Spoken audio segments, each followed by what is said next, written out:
Hello Hello， 胖妮儿来喽 Hello， 大家好，我们是大清第一男团康熙、雍正、乾隆。受影视剧的影响，大家对大清这3位流量明星产生了很多误会。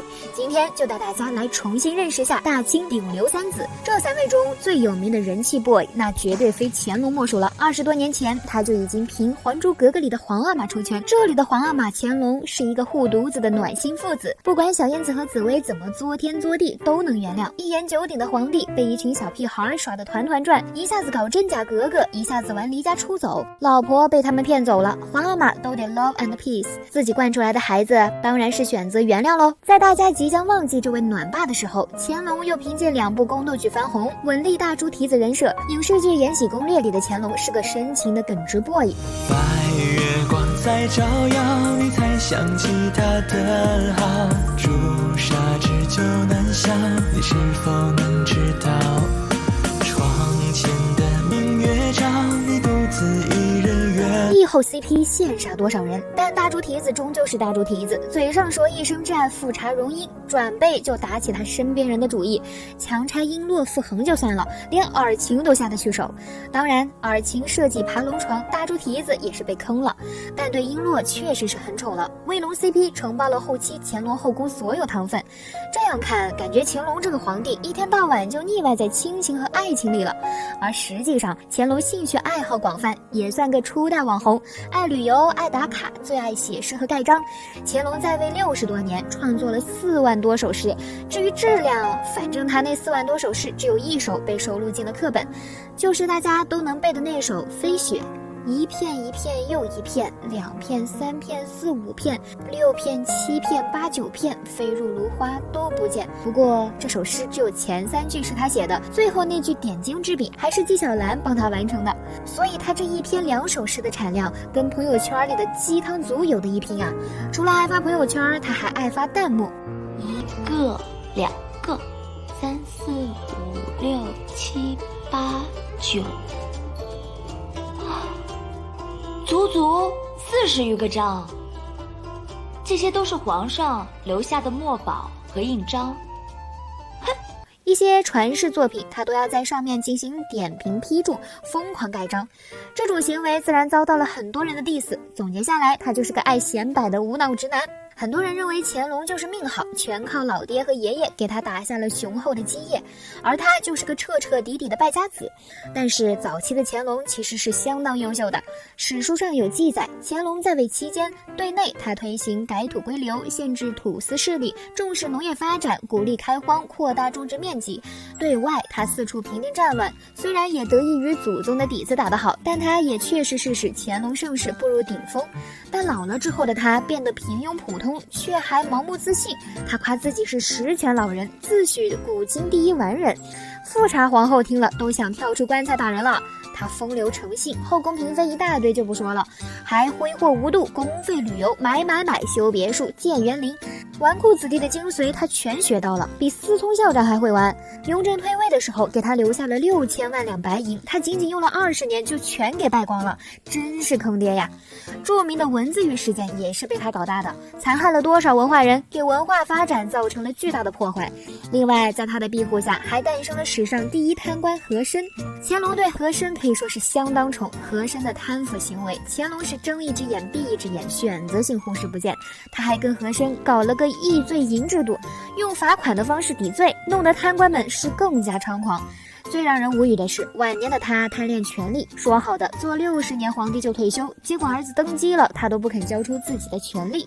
要是嘉庆帝年纪小还情有可原，可人家都是30多岁的老 boy 了，还得事无巨细的跟老爹汇报。嘉庆这个皇帝当的也是很憋屈，而乾隆89岁还在处理朝政，赖在养心殿不肯走，还经常犯一些低级错误，盲目自信，也加速了清朝的衰败。接下来要说说乾隆的老爹雍正。雍正人气虽不如乾隆，但在清朝也算顶流级别了。很多人印象中的雍正就是个冷酷无情的风流大叔。历史上最惨烈的抢皇位事件，他获得胜利 C 位出道。事后他对亲兄弟们下手可以说是相当狠，与他站在对立面的没有一个得到了好下场。为了稳定自己的地位，就连拥立他上位的年羹尧和隆科多他也毫不留情。自己的枕边人他也时刻在算计，就因为华妃是年羹尧的亲妹妹，为了抑制年家的势力，他直接剥夺了华妃做母亲的权利。哼，男人。因为怀疑甄嬛跟弟弟果郡王有猫腻，还让甄嬛把果郡王给毒死。哼，亲哥。然而这个天天算计别人的雍正也被自己的女人们算计了，不仅戴了好几顶绿帽，还不明不白的帮别的男人养了好几个孩子，最后还落得被甄嬛和果郡王的铁粉叶澜依联手送西天的下场。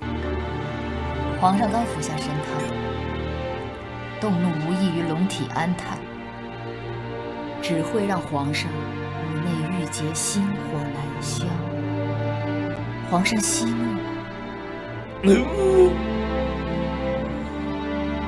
历史上的雍正确实是个狠人，他上位之后15个年满20的兄弟们不是被害死就是被幽禁，只有3个跟他关系好的老铁受到了重用，就是后来被他封为怡亲王的老13、庄亲王老16，还有就是《甄嬛传》里被他害死的老17果郡王。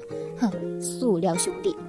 但事实上，果郡王跟雍正的关系一直很好，他跟甄嬛的爱情故事也是纯属虚构，知道真相的 CP 粉们哭晕在厕所。另外，雍正也并没有算计华妃。史书记载，雍正帝登位，册年氏为贵妃，生皇子福仪、福惠、福佩和皇四女。最重要的是，雍正可不是个恋爱脑，蠢到被自己的妃子害死。他其实是个工作狂，勤勤恳恳搞事业，做个平平无奇的打工人。他设立了军机处，对付役制度、财政制度进行改革，在少数民族地区实行改土归流政策，平定青藏地区的叛乱势力，功劳绝对是不小的。只是因为性格不太温和，处事严苛，所以人物不讨喜。但作为一个帝王，为了政局稳定，铲除异己也无可厚非。为了整顿朝纲，他也必须刻薄严厉，不然他怎么把从康熙手里接过的800万两的烂盘，在短短13年就挣到了5000万两有余？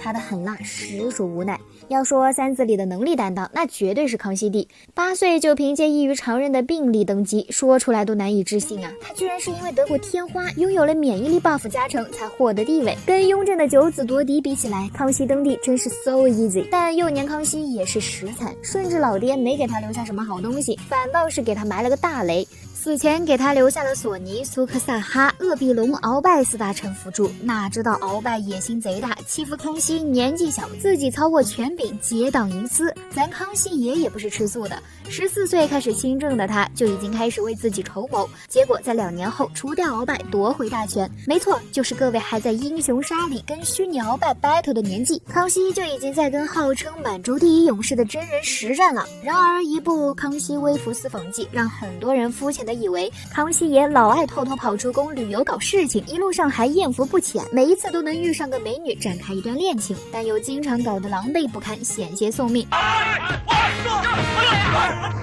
上在此，谁敢惊驾？参见万岁！真是潇洒又刺激，但事实上这完全就是扯犊子。《清圣祖实录》里明确记载，康熙很反对，也从未进行过微服私访，何况他根本就没有那么多闲工夫到处瞎折腾。年纪轻轻的他，好不容易搞定鳌拜之后，又开始平定3藩作乱，花了9年时间，之后又着手把台湾给统一了，紧接着还要对付沙俄，把他们赶出中国领土。后来北征塞外，不论是政治、军事、经济还是文化、民族、外交，他一样都没落下，而且都处理得相当漂亮。这种365全年无休的工作狂哪来的时间旅游？只是晚年的时候犯了些小错误，纠结于继承者们的问题，一直举棋不定，导致酿成9子夺嫡的局面。但不管怎么样，康熙开创了康乾盛世，被称为千古一帝，绝对是当之无愧的。大清3子组团出道，重新认识的大清 boys， 你 pick 哪一位？